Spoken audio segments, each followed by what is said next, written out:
Genestealer Cults 9th edition Codex is here!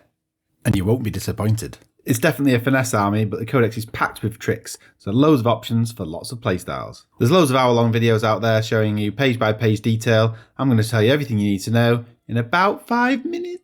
Some general rules first. You can have double the number of HQ models per detachment, and everyone except Brood Brothers gets the Cult Creed, which is great news for pure strain Genestealers. Brood Brothers have changed, they no longer have specific models in the Codex, instead you take the detachments directly from Astra Militarium Codex instead. When taking the detachments you don't inherit any Astra Militarium abilities or relic, but you can bring all the models such as Lehman Russes. They can't account for more than 25% of your army's power level. When they're included they gain 2+ to their leadership and can take damage for characters with unquestioning loyalty. Some of the key Genestealer Cults mechanics. The first one is the brand new complicated mechanism Crossfire. To get things started you need at least 5 hits, one of which has to be a damage greater than 1, and this will then give you +1 to hit for any other unit shooting. If you flank the model, it is then classed as exposed, and you can get a +1 to wound and ignore cover. Cult Ambush. The old favourite is back, but slightly changed. Infantry and bikers can set up in ambush or underground at the start of the game as before. Setting up in underground is essentially deep strike, but units can be set up within 8 inches of other models. An alternative is 6 inches, but then you can't charge. Setting up in ambush is their speciality. You use an ambush marker or a blip token instead of a unit. These have to be added in your deployment zone only. These blips stay hidden, and you don't need to decide what they are until they're revealed. You have to decide where units are going and replace the blips, either at the start of your movement phase if you go first, or at the end of your opponent's movement phase if they go first. Blips do a fantastic job screening, as opponents cannot move within 9 inches of a marker. So if you have 2 blips 18 inches apart, it completely blocks passage. You can also get some cheeky extra movements as you reveal your blips, because you put your units down within 6 inches of the marker, and you can take that even further with loaded transports, as you use the length of the vehicle and disembark from the furthest point to gain even more ground.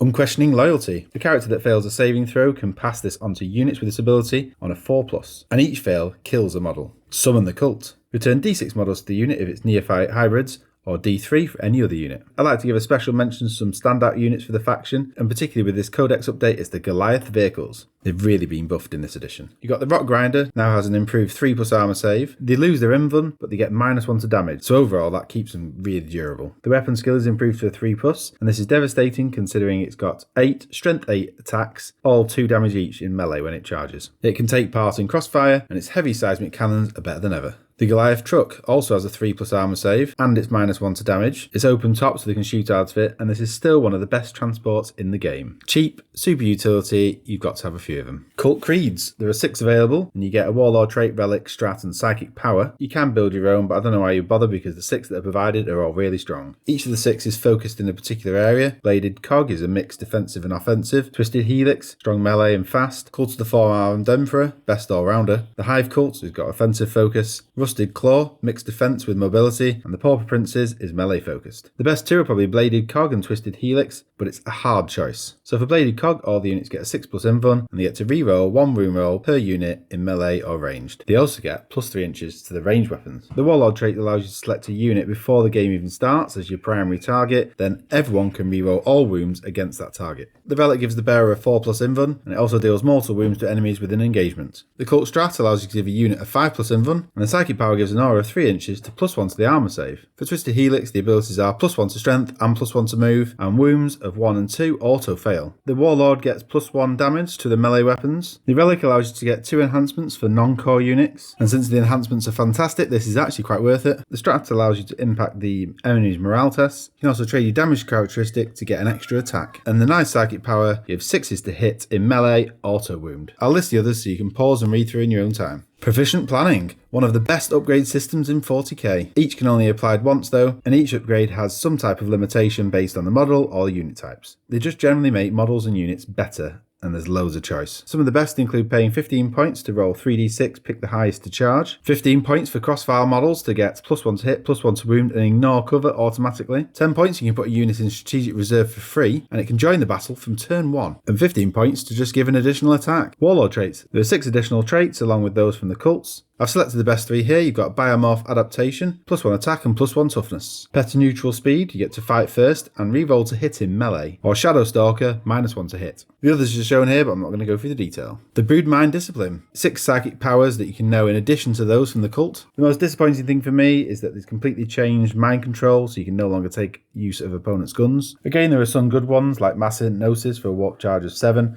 -1 to attacks and fight lasts. There's some good mortal wound dealing powers. You also get benefits like +1 attack, or shoot and charge, even if you advance or fell back. Relics, there are 11 available along with the cult ones.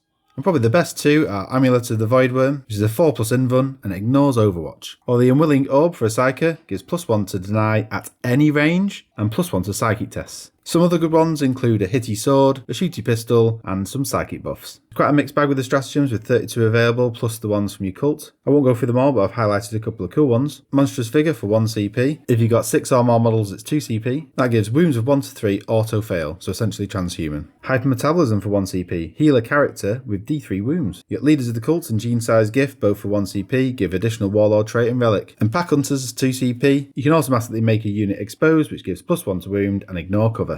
Along with datasheet buffs, this is certainly a big step up for the faction, and I love it. Let me know in the comments what you think, and don't forget you can support the channel by becoming a member, and see you again soon. Bye!